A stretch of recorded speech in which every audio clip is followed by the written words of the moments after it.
Welcome to the Metaphysical Journey. This is a message from our ancestors for Friday, October the 20th. For this, I'm reading from the Dia de los Muertos Oracle by Kelly Sullivan Walden. If I had to sum up this reading with something like a quote or whatever, I would actually choose a song. And it would be the song, Don't You Forget About Me by Simple Minds. Beautiful song, because that's the messages from the three cards that are coming forward. The first card is the Árbol de la Vida, the Tree of Life. A little bit about the history on the Tree of Life is that it's inspired by the beliefs of the Mayans, the Aztecs, and also the Kabbalistic Jews that fled to Mexico from the Spanish Inquisition. Unfortunately, the Inquisition followed them there as well. But anyway, those are the three main influences for the Tree of Life. It's a very important symbol, and it's a very common motif that's seen all the time in Mexico, but especially at Day of the Dead. There are certain sections of the country where their artists are known for beautiful trees of life. They're beautiful clay creations in there. They can be quite large, and they portray different Bible stories such as Noah and the Ark or the Garden of Eden. And these are very collectible pieces. And depending on the artist that you go to, you can spend a lot of money for these. So the Tree of Life is very important. And the Tree of Life is believed to be kind of the axis mundi, or the axis or pillar of the world. And each part of the tree plays a part of that. So for example, the tree unites the underworld through the roots, the earth through the trunk, and then the heavens through the high branches. So on this, there was a little quote that says, "Stand tall knowing you are rooted to infinity and integrating heaven on earth." Now, the message from the ancestors on this card is that it's always good to remember where you came from, to remember your roots. It's very important. There was a quote in this, and the quote says, it's a Spanish quote, and it says, "He who gets close to a good tree shelters him." Now, that's actually an English translation of a line from Don Quixote de la Mancha, and that was written by Miguel de Cervantes in Spain. But there's a lot of truth to that, because if we remember our roots and we stay close to what shelters us, we're going to have protection when the time gets hard or the going gets rough, however you want to word that. So recognize your ancestors and really think about the roots of where you come from. Your ancestors are what support and sustain you. They are the ones that you can always go to for protection and for comfort in those moments when you really need it most. So your ancestors are the highest branches of your family tree. They're the oldest. They've been there the longest, and they watch over and they shelter you. So always call out to them if you need them, definitely. There's a lot that goes on the other side of the veil and that we can't see, but they can see what's happening to us, and they pay attention to that. So they're always working in your best interest for your highest good, and always acknowledge them and definitely call out to them. And if you have a question or you need something, ask them and give them your permission to help you, and you'll be surprised of what happens. The next card is Fotografia, a photograph. And on this one, it says, there was a little quote that says, "Develop your best moments until the images are larger than life." Now, they went into a little more example or detail on this one, and they gave a suggestion that what you can do is remember the most amazing moments you had with your loved ones, your departed loved ones, and take one of those moments and make a snapshot of it in your mind. And in that snapshot, enlarge it, grow it larger, it's huge until you can step into it and relive that happy moment, that memory with them. Just fully experience it, embrace it, let it completely surround and consume you.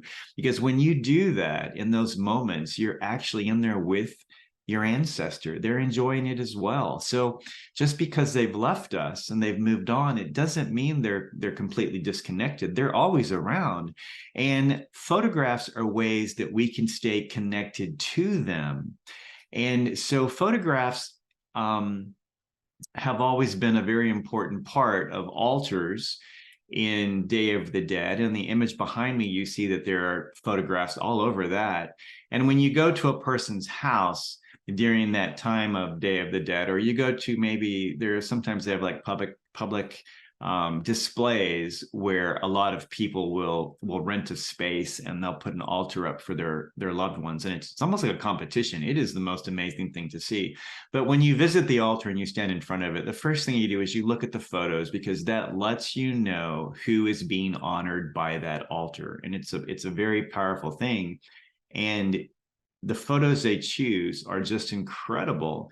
There's a lot of love and that goes into that. It's very purposefully placed. I'm going to put it that way, how they do these things.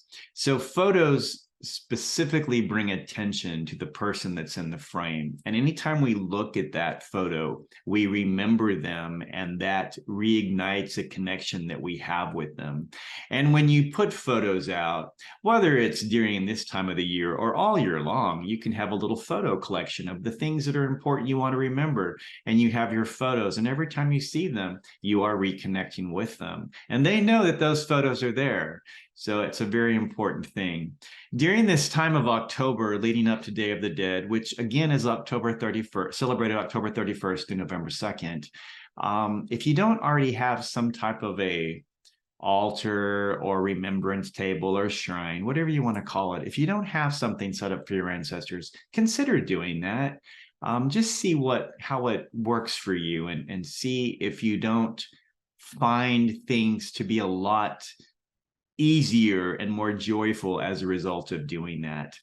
Altars can be very simple. I have one in my house year round to my ancestors, it's the more recently departed loved ones, because we don't know a lot of our ancestors, but I have that, and it's a place where I see it every day.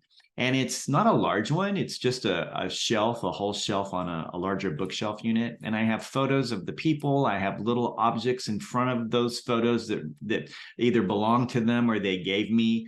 Or you can also you can put flowers from time to time. If there's a certain person like your mom or your grandmother or your father, if they liked a certain thing, like your mom liked a certain flower, put a flower in a little vase there, just as a way of saying, Mom, I remember you and I'm paying tribute to you with this. It truly makes a difference. So always think about them while you're putting the altar together. Really focus in on them, because that strengthens the intent and it strengthens the connection that you have with them. The last card is veladora, candle. Now, candles go way back. Candles are big. So I'm going to just kind of talk a little bit about this. But there was a quote that came with this, and it says, "Speak and find the light. The truth and the love are hiding in plain sight."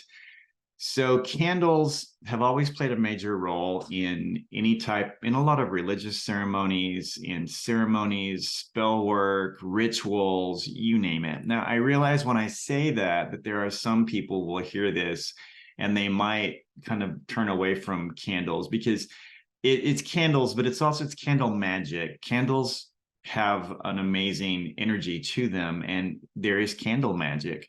And there are a lot of people that they blast candle magic, and they say it's evil, it's wrong, it's of the devil, it's a long list of things. You know what they say. They say everything is bad. But what's interesting about some of the ones that say that the most, if you were to ask them one simple question, they wouldn't be able to answer it. And that question is, why do you put candles on a birthday cake? Why do you light them? Why do you make a wish? And then why do you blow it out? They can't tell you why they do that. They don't know, but candle magic is one of the oldest forms of magic out there. It's been around, and it's not a bad thing. It's done every day, all over, by candles on a birthday cake, and it works, or they wouldn't keep doing it. But just a little aside there, something for fun to antagonize your neighbors or something. But in the Dia de los Muertos celebrations, candles play a very major role, because the candle symbolizes rebirth and faith. And every time you light a candle, you are paying honor to the person that you're lighting it to. It's very common to go into churches, Catholic churches, cathedrals and stuff, especially I know in Mexico, and you will have altars to particular saints, or in Mexico, there's the Virgin de Guadalupe, and you'll have lots of candles, little votives there, prayer votives and things, and people light them because they say a prayer, or they have a desire, and they light a candle in honor of the Virgin of Guadalupe. And it's a very powerful, meaningful thing. So candles are important. So remember your loved ones during this time of year by lighting a candle in their honor. It strengthens, like the photographs, it strengthens the connection that you have with them, and it does bring them closer to you. And you might, like the altar that I mentioned, you might consider doing this year round. Have candles that every so often for a special occasion, or maybe on an anniversary date, light a candle and just let them know that you're thinking of them, and talk to them, and you will feel them around. Their energy will come in. There's something that I've mentioned, I think, in the past, but I want to bring it up here this time, and I will try to remember that I said this, the next time I won't say it again. But I really want to say how meaningful working with my ancestors has been for me. Now, that is something that I was never raised to think about. We were even told not to even pray and to angels, that was wrong. You pray to God only, and that's it, nothing else. So ancestor veneration, or whatever you want to call it, is something that was completely foreign to me. But where that changed for me was when I started getting messages from different people's ancestors. And I was introduced to that they are a thing. And then in some other training that I went through, they really brought that forward about ancestral veneration and remembering your ancestors and communicating with them. And so I tried this. I did try it. There was something they told me to do, and I tried it, and it worked, and I have done it ever since. And what that is that I had an evening where I, lit candles, and I called on all my ancestors to come in. I didn't know how many there would be, but I called on them to come in, and I truly felt the shift in energy when I did that. And in this, I introduced myself, who I am, what I'm going through, what's been going on in life, etc. And I just had an open conversation with them. Anyone listening would think I was crazy, but it was a great conversation. It meant a lot to me. And I was also told during this time by the person walking me through how to do the ritual that it was, to take a box and little cards, and ahead of time write any request that I have on a little slip of paper, and that was going to go in that box. And the box was specifically for this. It was my ancestor box, prayer box, request box, whatever you want to call it. People use this in a variety of different ways for different purposes. So I wrote my little things on my slip of paper, and I read every one of them out loud to them and said, this is what I would like help on. And then the following month, I did it again. And during the second month, I opened up my box, I pulled out the slips of paper, and I went through the things that I had written down the month before. And like 3 of them had been, I think there were only like 5, but 3 of them had been taken care of, had been done. And at that moment, I realized, oh my gosh, I hadn't even been paying attention. And I put those requests out there, and they were answered. Who knew? Well, I continued to do that, and then I set up my altar and stuff, and the ancestors have been absolutely phenomenal and amazing. So that's something to consider. We of course have the angels, and I pray to them too, but the ancestors, I feel, are the most closely connected to me because, as I've said in other readings, they have a vested interest in your survival, because the prayers that were prayed for your ancestors way back, the prayers that they prayed over their children for protection, those prayers still cover you today. You may be generations and centuries after the fact, but you're still covered under your family. So they do care about you. And that's what makes the difference. So when I opened the little box, And I saw that things had been answered. As I said, I hadn't paid attention. But the most important thing here is that the ancestors had paid attention. And that's what they want us to do during this month leading up to Day of the Dead. But not just this month, but all the time, is remember them. Remember where you came from, and remember that they came before you. They've been here already. And they remember what life was like, and they don't want it to be the same thing for you. And they also, as we learned last week's message, they don't want you to constantly grieve and feel sorry or sad that they're no longer here, because they're happy where they are. But more importantly, they can be where you are too. And they do that through the connection of you taking the time to remember them and honor them and speak to them.